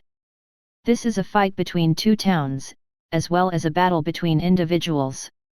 As a result, I hope that both sides will not hurt others deliberately. That is all I have to say. Next, I would like to invite the Border Count and the King's Astrologer to say a few words. Lubin switched his focus to the two significant men beside him. The entire audience's attention was drawn to Sylvan and Antonio. It had been a long time since Sylvan, let alone Antonio, had visited Torch Town, but they were fortunate to be able to see the best mage in the kingdom. Even though more than half of the audience had come to watch Elvira, Antonio had a slew of fans. I have nothing to say. Besides, if you keep talking before the match, people will hate you. Let the two of them decide on a winner, Antonio said with a smile. Sylvan, who was beside him, nodded as well. I agree with Master's words. Very well, I shall announce the start of the duel. Lubin's voice was transmitted through the loudspeaker to the entire arena. On the stage, Elvira immediately acted after she heard that. She pulled a tiny blade from her waist and charged at Watson. During that process, flamed wings appeared on her back before they transformed into brilliant dragon scales on her body. She opened her mouth. Instead of a human language, she spoke in the roars of a dragon. Gold tier battle technique, flame dragon descent. The air beneath the entire arena had heated up, and several nearby residents had sweat trickling down their brows. Watson, who was in the midst of the attack, was under considerably more duress. Elvira's entire body was engulfed in flames, and the ground beneath his feet had turned black. She had morphed into a 10-meter-long fire dragon and charged toward him as if she wanted to devour him. Watson opened his mouth and gently blew at the air in front of him as he faced that horrific attack. The flames that had filled the sky faded with a swoosh before it revealed Elvira's body. She half knelt on the ground with a pale face, and the thin sword in her hand propped on the ground. She seemed to be under some heavy pressure, her body was bent into an arc that looked as if it was about to break. Elvira, who was stunned, raised her head in bewilderment. How is that possible? Watson had cracked her strongest gold-tier fighting technique in one move, and she felt as if she were dreaming. Chapter 240, Diamond Tier Ability Fusion. What happened? How did Commander Elvira fall? Did you all see it? The Torch Town people in the grandstand were all looking down at the discussion, slightly perplexed. They only witnessed Elvira use a powerful gold-tier battle technique to transform into a fire dragon, leaving a charred black mark in the arena. Even the air was scorched. They were still concerned about the young man, who looked a little more than 10 years old. Would he be reduced to ashes as a result of such an attack? However, the situation was reversed in just a moment. Watson was unharmed. On the contrary, Elvira knelt on the ground. Lord Sylvan and Antonio, what's going on? Lubin, who was at the front of the viewing platform, did not understand what had happened either. So, he carefully asked the two elites beside him. Those two were the top mages in the kingdom. They must have known what Watson had done. Sylvan, do you know? Antonio did not answer him. Instead, he asked Sylvan. Sylvan looked at the field with a serious expression. He paused for a few seconds before he said, "I think I understand. I did not expect Watson to have entered such a realm. I think he is the only person in that world who could fuse strictly enforced words and law of domain. Even if I were to stand on the stage right now, I'm afraid I would not be a match for him." In the eyes of ordinary people, Watson had only exhaled a breath of air. However, Sylvan could analyze Watson's actions from his subtle movements. Watson had opened his mouth and used the strictly enforced words to stir the fire elements in the world. Then, after Elvira approached him, he used the law of domain to suppress the fire elements. The strictly enforced words could activate the world's elements, while the law of domain could turn itself into elements and suppress enemies within a specific range. Those two special Platinum Tier abilities were combined to form an even more unique effect. "Sylvan, you may reach the Diamond Tier in the future if you can understand that." Antonio nodded. Then, he turned in the direction of the arena. He stroked his non-existent beard and revealed a gratified smile. "Watson is my most talented disciple, indeed. It seems that there is no suspense in that competition." "Lords Sylvan and Antonio, what are you talking about? What laws and domains? Why can't I understand anything?" Lubin was perplexed as he listened to their conversation, especially when he dimly heard Sylvan concede that he was no match for Watson. He feared he had heard incorrectly. Sylvan was the powerful mage in the kingdom, and he was no match for a youngster? How did that happen? While he was puzzled, Fairy Town's mayor, André, who had been silent the whole time, said faintly, "It's expected that you don't understand. That is because law of domain and strictly enforced words are the symbols of Platinum Tier elites. The former represents Platinum Tier warriors, while the latter can only be comprehended by Platinum Tier mages. As far as I know, Watson is the only one in the entire kingdom who can perceive those two abilities simultaneously. There were not many Platinum Tier warriors in the kingdom anyway. Those who could reach that level would either train in combat aura or magic. Very few would train in both because there was a limit to one's energy. André knew so much because he was a warrior at the peak of the Gold Tier, and he was not far from the Platinum Tier. That was also why he felt that Watson was a complete monster. Mayor André, do you mean to say that Watson is a Platinum Tier warrior? Lubin felt as if he had been struck by lightning. He exchanged a glance with Geraint, who was also speechless, and he saw the shock in the other's eyes.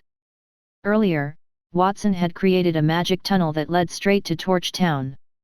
They knew that Watson's strength was not ordinary, but they thought it was all thanks to the ring on his finger. Who would have thought that a 10-year-old youth would be a Platinum Tier elite? If Lubin had known that earlier, he would not have agreed to the duel between Elvira and Watson. Unfortunately, it was too late for him to go back on his word. The sound of a system notification resonated in Watson's ears as he competed. "Congratulations, Master, for successfully fusing law of domain and strictly enforced words. You have obtained a Diamond Tier unique ability, Absolute Seal, which can seal the magic and combat aura within the enemy's body. When used against stronger enemies, the effect will be weakened, and the area of impact will be limited to a radius of 100 meters. He had used the system to fuse that ability before the start of the competition. Since he would obtain a unique ability after advancing to Platinum Tier, would he be able to fuse those two special abilities as well? With such a question in mind, he gave it a try. The answer was yes. The Absolute Seal was an ability that only Diamond Tier elites could master. It allowed him to be invincible in front of people weaker than him. Furthermore, he was not afraid of being attacked from all sides. The only drawback was that the effect would be weakened when used on people of a higher level. However, Elvira was not in that category. At that moment, he looked at the pale-faced Elvira, who was half kneeling on the ground and unable to breathe properly.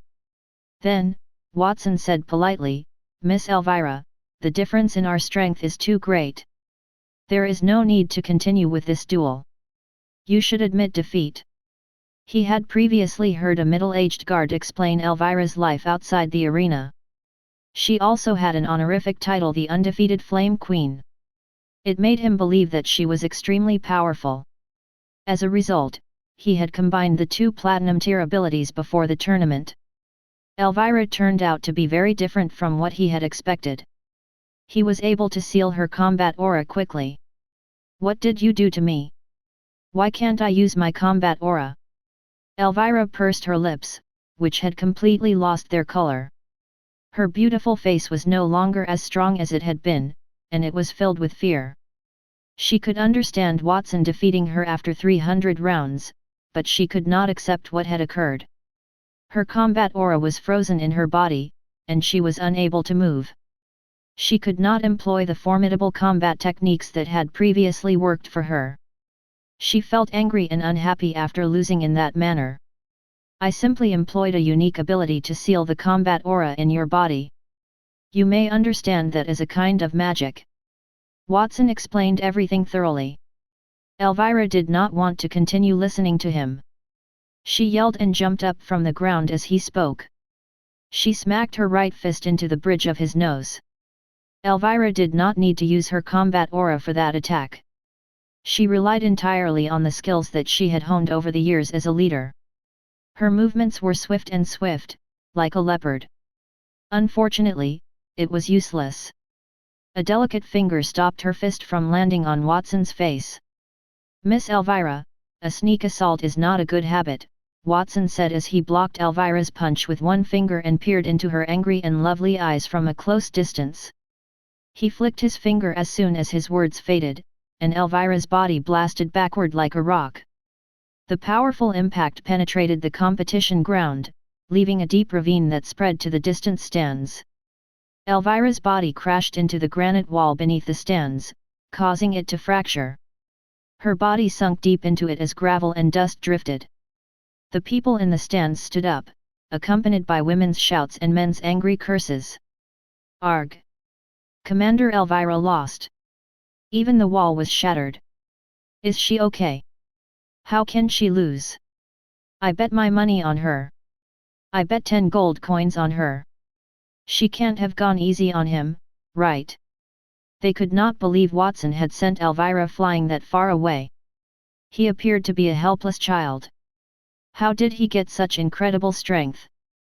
Furthermore, Elvira had demonstrated her formidable combat abilities, but she had yet to even touch Watson. The flames on her body had died down on their own. The others were worried if Elvira had taken part in a sham match. "My opponent has lost the ability to fight. This is my win." Watson did not care about the discussions around him. He retracted his finger and looked at Lubin. His combat aura helped his voice to travel far and wide.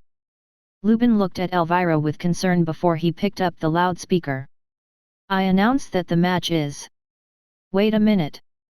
Before he could finish his announcement, Elvira climbed out of a pile of rocks. The fiery red armor on her body was worn and covered in dust. There was a wound on her forehead, and blood oozed down her pale face. She looked very miserable. "I haven't lost yet."